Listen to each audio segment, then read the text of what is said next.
Assalamualaikum warahmatullahi wabarakatuh. Perkenalkan, nama saya Angga Fermana. Saya dari angkatan 12. Kali ini saya akan mempresentasikan laporan saya yang berjudul Pengembangan Sistem Informasi Geografis, Optimalisasi Pengelolaan Pajak Bumi dan Bangunan, Perdesaan dan Perkotaan.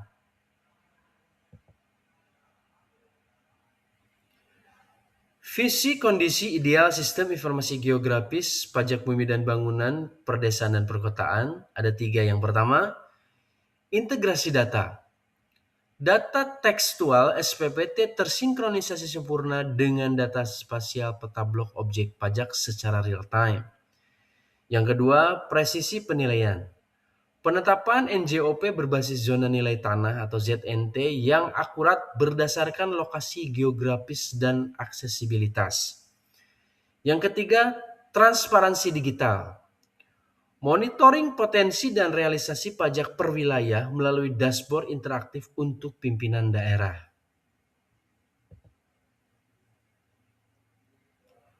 Lalu resiko tanpa implementasi sistem informasi geografis ada tiga. Yang pertama, kebocoran potensi PAD. Objek pajak baru tidak terdata karena terbatasnya pantauan fisik secara manual. Yang kedua, ketimpangan NJOP. Penilaian pajak yang subjektif memicu sengketa antara wajib pajak dan pemerintah daerah. Yang ketiga, data silo. Kesulitan verifikasi antara data di desa dengan database pusat Bapenda. Solusi strategis platform sistem informasi geografis terintegrasi. Pengembangan sistem berbasis web yang memungkinkan memverifikasi lapangan langsung menggunakan titik koordinat GPS. Sistem ini akan menghubungkan aplikasi sistem informasi geografis dengan layar spasial terbaru untuk memastikan setiap jengkal tanah di Kabupaten Cirebon memiliki status perpajakan yang jelas. Sinergi dan koordinasi unit. Yang pertama, Bapenda di bidang PBB, peran utamanya owner dan verifikator data. Dan output koordinasinya database objek pajak valid. Yang kedua ada Diskominfo. Peran utamanya infrastruktur jaringan dan server. Output koordinasinya keamanan data dan aksesibilitas. Yang ketiga BPN Cirebon.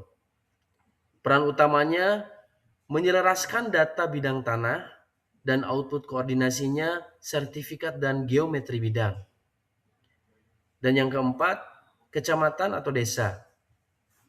Peran utamanya petugas pendataan lapangan dan output koordinasinya updating kondisi bangunan real.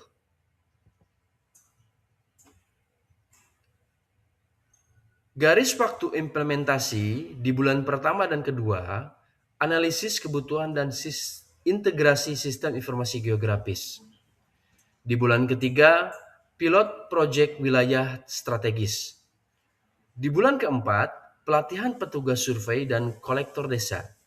Dan di bulan kelima dan seterusnya, roll out seluruh kecamatan di Kabupaten Cirebon. Mekanisme evaluasinya yaitu siklus optimasi. Yang pertama, data cleansing, pembersihan data duplikat atau data usang dari lapangan. Lalu ada user feedback, penyesuaian antara muka aplikasi berdasarkan data akurat di lapangan. Lalu user feedback berikutnya untuk analisis korelasi antara updating sistem informasi geografis dengan kenaikan setoran pajak. Key Perform Indicator. Akurasi data lama sekitar 65% data statis dan manual. Lalu target akurasinya 95%, verifikasi geotagging, dan potensi kenaikan pajak yaitu sekitar 20%, lebih dari 20% pertumbuhan pendapatan.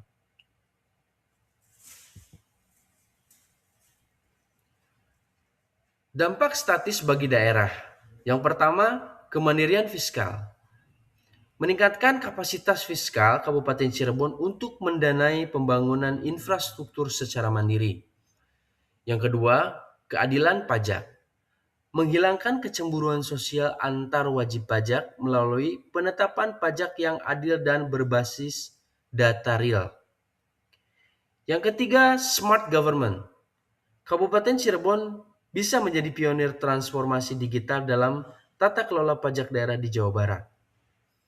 Dan yang keempat, efisiensi operasional.